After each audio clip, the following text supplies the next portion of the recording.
முதல் வாசகம் இறைவாக்கினர் ஏசாயா எழுதிய நூலிலிருந்து வாசகம். அதிகாரம் 10, திருவசனங்கள் 5 முதல் 7 மற்றும் 13 முதல் 16. அசீரிய நாடு சினத்தில் நான் பயன்படுத்தும் கோல் அது. தண்டனை வழங்க நான் ஏந்தும் தடி அது. இறைப்பற்றில்லா நாட்டினருக்கு அந்நாட்டை நான் அனுப்புகிறேன். எனக்கு சினமூட்டின மக்களை நொறுக்க அதற்கு ஆணை கொடுக்கிறேன். அம்மக்களை கொள்ளையிடவும் அவர்கள் பொருள்களை சூறையாடவும் தெருவில் கிடக்கும் சேற்றை போல அவர்களை மிதித்து போடவும் அதற்கு கட்டளை தருகிறேன். அசீரிய அரசன் நினைப்பதோ வேறு, அவனது உள்ளத்தில் எழும் திட்டங்கள் வேறு. மக்களினங்கள் அழிந்து நாசமாவதை தன் இதயத்தில் எண்ணுகிறான். பல்வேறு இனத்தாரையும் வெட்டி வீழ்த்த அவன் விரும்புகிறான். ஏனெனில் அவன் இவ்வாறு சொன்னான்: என் கை வலிமையாலே நான் அதை செய்து முடித்தேன். என் ஞானத்தாலும் அறிவு கூர்மையாலும் அதற்கு திட்டங்கள் தீட்டினேன்.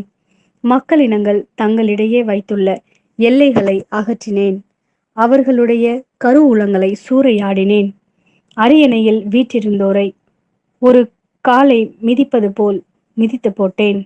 குருவி கூட்டை கண்டுபிடிப்பது போல் என் கை மக்களினங்களின் செல்வங்களை கண்டு எடுத்து கொண்டது.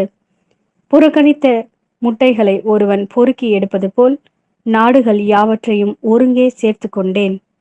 எனக்கு எதிராக ஒருவரும் இறக்கை அடிக்கவில்லை, வாய் திறக்கவில்லை, கீச்சென்ற ஒலி எழுப்பவும் இல்லை. வெட்ட பயன்படுத்துகின்றவனுக்கு மேலாக கோடாரி தன்னை மேன்மை பாராட்டுவதுண்டோ? அறுப்பவனை விட தன்னை சிறப்பு மிக்கதாக வாள் கருத இயலுமோ? தன்னை தூக்கியவனை சுழற்றி வீச கைத்தடியால் கூடுமோ? மரம் அல்லாது மனிதனை தூக்க மரத்தால் ஆன கோலால் இயலுமோ? ஆதலால் தலைவராகிய படைகளின் ஆண்டவர் பாழாக்கும் கொள்ளை நோயை அவனுடைய கொழுத்த வீரர்கள் மேல் அனுப்புவார். அவனது மேன்மையின் கீழ் தீ ஒன்றை வைப்பார். அவர் நெருப்பு மூட்டுவார், அது கொழுந்து விட்டு எரியும்.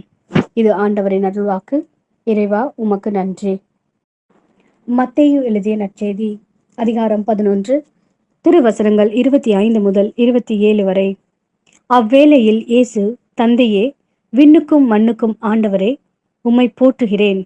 ஏனெனில் ஞானிகளுக்கும் அறிஞர்களுக்கும் இவற்றை மறைத்து குழந்தைகளுக்கு வெளிப்படுத்தினீர். ஆம் தந்தையே, இதுவே உமது திருவுளம். என் தந்தை எல்லாவற்றையும் என்னிடத்தில் ஒப்படைத்திருக்கின்றார். தந்தையை தவிர வேறு எவரும் மகனை அறியார்.